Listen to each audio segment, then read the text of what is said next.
ನಮಸ್ತೆ ಎಲ್ಲರಿಗೂ ಶುಭೋದಯ. ಇಲ್ಲಿ ನೋಡಿ, ಇದು ಡಿವೈಡ್ ಮಾಡಿಟ್ಟು 1 ತಿಂಗಳಾಯಿತು. ಈ ಏರಿಯಾದ ಸ್ವಲ್ಪ ತುಪ್ಪನೂ ಶುರು ಆಗಿದೆ. ಈಗ ಫೀಡಿಂಗ್ ಕೂಡ ಕೊಟ್ಟಿಲ್ಲ. ಒಳ್ಳೆ ಸ್ಟ್ರೆಂತ್ ಇದೆ ಪಡೆ. ಇದೇನಾಗಿದೆ, ಇದಕ್ಕೆ ಬೇರೆದು ಮರ್ಜ್ ಮಾಡೋಣ ಅಂತಿದ್ದೆ. ಇನ್ನೊಂದು ಕುಟುಂಬನ ರಾಣಿ ಸಕ್ಸಸ್ ಆದ್ಕೊಳ್ಳೆ ಇದಕ್ಕೆ ಮತ್ತು ಇದಕ್ಕೆ. ಆದರೆ ಏನಾಗ್ತಿದೆ, ಈ ಪಡೆ ಏನಿದೆಯಲ್ಲ ಇದು ಬೇಗ ಬಿಲ್ಡ್ ಆಗಿಲ್ಲ, ಬೇಗ ಬೆಳೆದಿಲ್ಲ. ಇಲ್ಲ ಅಂದರೆ ಇದರದ್ದು 2 ಫ್ರೇಮ್ ತೆಗೆದುಕೊಳ್ಳೋಣ ಅಂತ ಮಾಡಿದ್ದೆ. ಹಾಗಾಗಿ ಈಗ ಇದು ಡಿವೈಡ್ ಮಾಡಿದ್ದು ಸ್ವಲ್ಪ ಹೆಚ್ಚು ಕಡಿಮೆ ಆಯಿತು. ಈಗ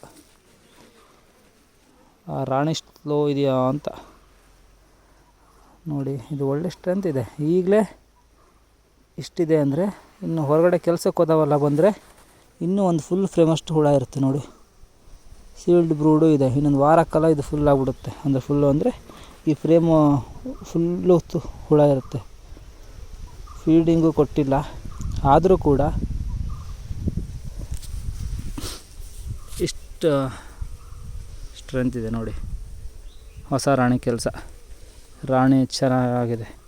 ಇದರಲ್ಲಿ ಇದು ಇದೆರಡು ಇದೆಯಲ್ಲ, ಇದು 2 ಫ್ರೇಮು ಕೊಟ್ಟಿದ್ದು ಮೂಲದಲ್ಲಿ. 1 ತಿಂಗಳಲ್ಲಿ ಸಕ್ಸಸ್ ಆಗಿ ಈ ಥರ ಇದನ್ನು ಕೂಡ ಇದು ಮಾಡಿದೆ. ಅದಕ್ಕೆ ನಾನೇನು ಮಾಡ್ತೀನಿ,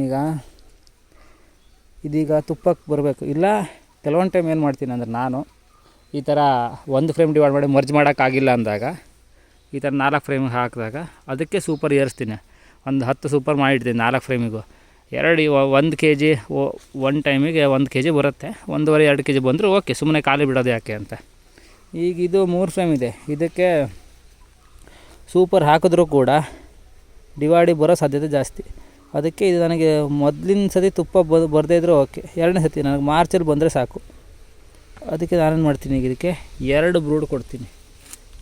ಅಷ್ಟು ಹುಳ ಇದ್ದರೆ ಮಾತ್ರ 2 ಬ್ರೂಡ್ ಕೊಡ್ಬೋದು. ಇದರಲ್ಲಿ ಹುಳದ ಸ್ಟ್ರೆಂತ್ ಚೆನ್ನಾಗಿದೆ, ಅದಕ್ಕೆ 2 ಬ್ರೂಡ್ ಕೊಡ್ತೀನಿ. ಇದು ಈ ತಿಂಗಳ ಎಂಡು. ಈಗ ಆಲ್ರೆಡಿ ಸೀಲ್ ಆಗಿದ್ದು ಏನಿದೆಯೋ ಅದಿಷ್ಟು ಹೊರಗಡೆ ಬಂದು ಕೂಡ ಕೆಳಗಡೆ ಸಂಸಾರ ಕೋಣೆ ಬ್ರೂಡ್ ಚೇಂಬರ್ ಏನಿದೆಯಲ್ಲ ಅದು ಫುಲ್ ಆಗಿಬಿಟ್ಟಿರುತ್ತೆ. ಅದಾದಮೇಲೆ ಉಳಿದಿದ್ದು ಸೂಪರಿ ಮಾತ್ರ.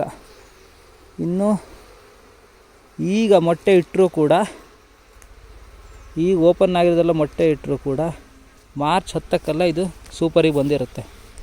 ಅದಾದಮೇಲೆ ಒಂದು ಖಾಲಿ ಫ್ರೇಮ್.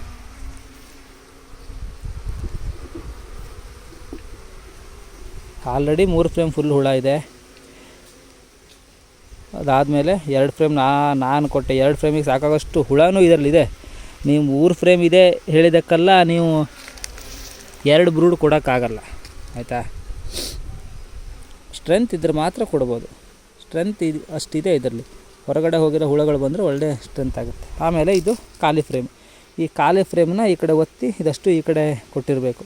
ಆವಾಗ ಇದು ಸ್ವಲ್ಪ ಪ್ರೆಷರ್ ಆಗಿ ಇಲ್ಲಿ ಬೇಗ ಕಟ್ಟುತ್ತೆ. ಈಗ ನೋಡಿ, ಇದು ಇನ್ನು ಈ ತಿಂಗಳ ಎಂಡ್, ಈಗ ಫೆಬ್ರವರಿ 11 ಇವತ್ತು. ಈ ತಿಂಗಳ ಎಂಡಿಗೆ ಬ್ರೂಡ್ ಫುಲ್ಲಾಗಿರುತ್ತೆ. ಸೂಪರ್ ಕೊಡಲಿಕ್ಕೆ ಅಡ್ಡಿಲ್ಲ. ಈ ಥರ ನೋಡಿ. ಈಗ ಇದೇನಾಗಿದೆ, 4 ಫ್ರೇಮ್ ಬಾಕ್ಸಿಗೆ ಅದು ಮರ್ಜ್ ಮಾಡೋಕ್ಕಿಲ್ಲ, ಅದನ್ನ ಹಾಗೆ ಬಿಟ್ಟಿರ್ತೀನಿ. ಅದು ತುಪ್ಪಕ್ಕೂ ಕೂಡ ಬರಲ್ಲ ಅಂತ ಅನಿಸುತ್ತೆ ನನಗೆ. ನೋಡೋಣ ಈ ಥರ. ಆಮೇಲೆ ಇದನ್ನೇನು ಮಾಡ್ತೀನಿ, ಇದನ್ನು ತೆಗೆದು ಬೇರೆದಕ್ಕೆ ಕೊಡ್ತೀನಿ. ಇಲ್ಲಿ ನೋಡಿ, ನಿಮಗೆ ಇನ್ನೊಂದು ವಿಧಾನದಲ್ಲಿ ಹುಳನ ಕಳಿಸೋದು ಹೇಳ್ತೀನಿ ನೋಡಿ. ಈ ಥರ ನಾನು ಒಳಗಿಂದ ಫ್ರೇಮ್ ತೆಗೆದು, ಇದು ಕರಿರಟ್ಟು, ಇದನ್ನು ನಾನು ಸೂಪರಿಗೆ ಅಂಟಿಸ್ಕೊಡ್ಬೇಕು, ಸೂಪರ್ ಫ್ರೇಮಿಗೆ, ಆಯಿತಾ. ಆದರೆ ನಾನು ಒಂದು ಸೂಪರ್ನೂ ತಗೊಬಂದಿಲ್ಲ. ಇನ್ನೊಂದು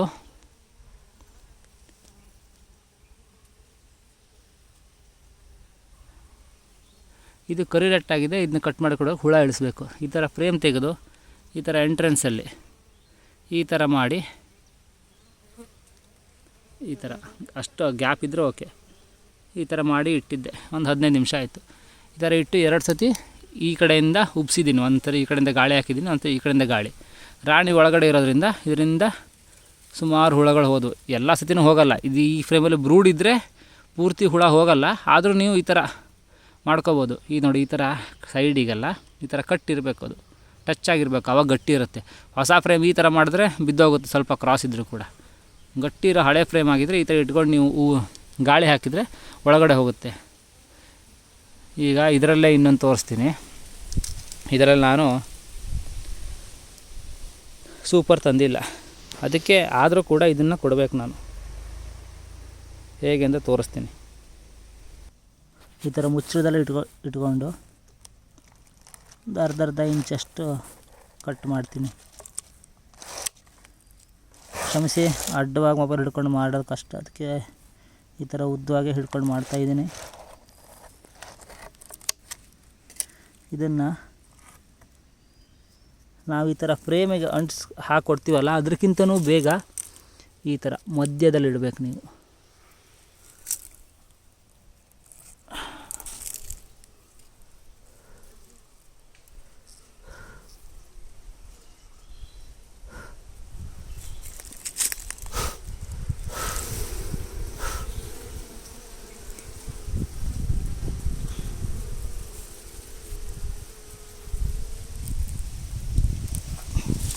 ಇದರಲ್ಲಿ 4 ಫ್ರೇಮ್ ಇದೆ. ಸೂಪರಿಗೆ ಅಷ್ಟು ಬೇಗ ಬರೋಲ್ಲ, ಆದರೂ ಕೂಡ ಗಂಡು ಹುಳದ ಮಟ್ಟೆ ಆದಷ್ಟು ಕಡಿಮೆ ಮಾಡಲಿ, ಅಥವಾ ತುಪ್ಪ ಸಿಕ್ಕಿದ್ರೆ ಬೆಳೆಸಲಿ ಅಂತ ಈ ಥರ ಇಡಬೇಕು. ನಾನೇನು ಮಾಡ್ತೀನಿ, ಈ ಥರ ಇಟ್ಟು ಹೋಗ್ತೀನಿ. ಸೂಪರ್ ತಂದಿಲ್ಲ, ಶಾರ್ಟೇಜ್ ಇದೆ ಅಂತ. ನಾನು ಇನ್ನೂ ಈ ಜಾಗಕ್ಕೆ ಬರೋದು ಫೆಬ್ರವರಿ ಎಂಡಲ್ಲೇ, ಇನ್ನು 20 ದಿನ ಬಿಟ್ಟು ಬರೋದು, ಮಿನಿಮಮ್ ಅಂದರೆ 15 ದಿನ. ಈಗಿದ್ದು 1 2 3 4 ಫ್ರೇಮ್ ಫುಲ್ ಇದೆ. 5ನೇ ಫ್ರೇಮು ಅರ್ಧ ಅಷ್ಟೇ ಕಟ್ಟಿದೆ. ಮತ್ತು ಈ 4 ಫ್ರೇಮ್ ಏನಿದೆಯಲ್ಲ ಸಂಸಾರ ಕೋಣೆ ಬ್ರೂಡಲ್ಲಿ, 4 ಫ್ರೇಮಲ್ಲೂ ಕೂಡ 4ರಲ್ಲಿ 3 ಫ್ರೇಮು ಫುಲ್ಲು ಸೀಡ್ ಬ್ರೂಡ್ ಇದೆ, 80%. ಆ 3% ಹೊರಗಡೆ ಬಂದು ಕೂಡ ಹುಳ ಫುಲ್ಲಾಗ್ಬಿಡುತ್ತೆ. ಇನ್ನೊಂದು 10 ದಿನ 20ಕ್ಕೆ ಇದು ಆಲ್ಮೋಸ್ಟ್ 5 ಫ್ರೇಮ್ ಫುಲ್ ಆಗುತ್ತೆ. ಈ ಬಂತ ಎಂಡಿಗೆ ಇದು ಫುಲ್ ಆಗುತ್ತೆ. ಈ ಥರ ಕೊಟ್ಟರೆ ಇದರಲ್ಲೇ ಫಸ್ಟು ಮೇಲಕ್ಕೆ ಎಬ್ಬಿಸ್ತವೆ. ಆಮೇಲೆ ಇದನ್ನು ಚಾಕುದಲ್ಲಿ ಈ ಥರ ಕೆಳಗಡೆಯಿಂದ ಕಟ್ ಮಾಡಿ ಸೂಪರಿಗೆ ಕೊಡ್ಬೋದು. ಈ ಥರ ಇಟ್ಟರೆ ಇನ್ನೂ ಬೇಗ. ನಾನು ಕೆಲವೊಂದು ಟೈಮು ಫ್ರೀಯಾಗಿದ್ದೀನಿ ಅಥವಾ ಸೂಪರ್ ತಂದಿಲ್ಲ ಅಂದರೆ ಇದೇ ಥರ ಕಟ್ ಮಾಡಿ 6 ಫ್ರೇಮಿಗೆ ಕೊಟ್ಟಿರ್ತೀನಿ. ಆವಾಗ ಇನ್ನೂ ಬೇಗ ಬೆಳೆಸುತ್ತೆ. ಆಮೇಲೆ ಕಟ್ ಮಾಡಿ ಸೂಪರಿಗೆ ಹಾಕಿ ಕೊಡ್ತೀನಿ. ನೋಡೋಣ, ಹೊಳಗೆರೆ ಪರಾಗ ಬರ್ತಾಯಿದ್ದು ಇವು ಕೂಡ ನನಗೆ ಮೋಸ ಮಾಡ್ತಾಯಿದ್ಯಾ. ಇಷ್ಟೋ ತನಕ ಒಂದು 50 ಹುಳ ಹೋಯ್ತಾನಪ್ಪ ಒಳಗೆ, ಎಲ್ಲ ಪರಾಗ ತಗೊಂಡು ಹೋಗ್ತಾಯಿತ್ತು. ನಾನು ವೀಡಿಯೋದಲ್ಲಿ ತೋರಿಸೋಣ ಅಂತ ಮಾಡಿದಾಗ ಒಂದೇ ಒಂದು ಹುಳ ಬರ್ತಿಲ್ಲ. ಸಾರಿ, ನೊಣ, ಜೇನು ನೊಣ. ಆ್ಯಕ್ಚುಲಿ ಹುಳ ಅಂತ ಹೇಳಿ ರೂಢಿ ಆಗಿದೆ ಚಿಕ್ಕವರಿದ್ದಾಗಿಂದ, ಅದಕ್ಕಾಗಿ ನೋಡಿ ಈ ಥರ ಮಾಡಿಟ್ರೆ ಇದೆಲ್ಲಿ ಕುಡಿಯುತ್ತೆ. ಫುಲ್ ಪಡೆ ಆದ್ಕೊಳ್ಳಿ, ಇಲ್ಲಿಂದ ಮೇಲಕ್ಕೆ ಕಟ್ಟಕ್ಕೆ ಸ್ಟಾರ್ಟ್ ಮಾಡುತ್ತೆ. ಇದನ್ನು ನಾನು ಇನ್ನೊಂದು ಅಕ್ಕಿ ಕೊಡ್ತೀನಿ ಕಟ್ ಮಾಡಿ. ಇದು ಇವತ್ತಿನ ಅಪ್ಡೇಟು. ಇದಕ್ಕೂ ಕೂಡ ಇದ್ರ ಜೊತೆ ಸೂಪರ್ ಕೊಡಬೇಕಿದ್ರೆ ಅದಕ್ಕೂ ಕೊಡ್ತೀನಿ. ಏನು ಮಾಡಬೇಕು ಅಂದರೆ, ಈ ಕ್ವೀನ್ ಫೇಲ್ ಆಗಿರುತ್ತಲ್ಲ, ರಾಣಿ ಫೇಲ್ ಆಗಿರೋ ಪಡೆದು ಅದ್ರದ್ದು ರಟ್ಟು ತಗೊಂಡು ಬರಬೇಕು. ರಾಣಿ ಫೇಲ್ ಆಗಿದ್ದರಲ್ಲಿ ಅವು ತಿಂದು ಕೆಲಸ ಮಾಡಲ್ಲ, ಎಲ್ಲ ತುಪ್ಪ ತುಂಬಿಸ್ತಾ ಇರ್ತವೆ. ತುಪ್ಪ ತುಂಬಿಸಿರೋ ರಟ್ಟಿರುತ್ತೆ, ಈ ಥರನೇ ತುಂಬ ತುಂಬಿಸಿರುತ್ತೆ. ಅದನ್ನು ತಗೊಂಡು ಕರೆಕ್ಟ್ ಕಟ್ ಮಾಡಿ ಕೊಡ್ಬೋದು. ಅದು ಬೆಸ್ಟ್, ಈಸಿ. ಹೆಂಗೂ ವೇಸ್ಟ್ ಆಗಿದ್ದು ಒಂದು 3 ಫ್ರೇಮ್ ಇದ್ದರೆ 3 ಬಾಕ್ಸಿಗೆ ಕೊಡ್ಬೋದು. ಓಕೆನಾ? ಓಕೆ, ಬಾಯ್.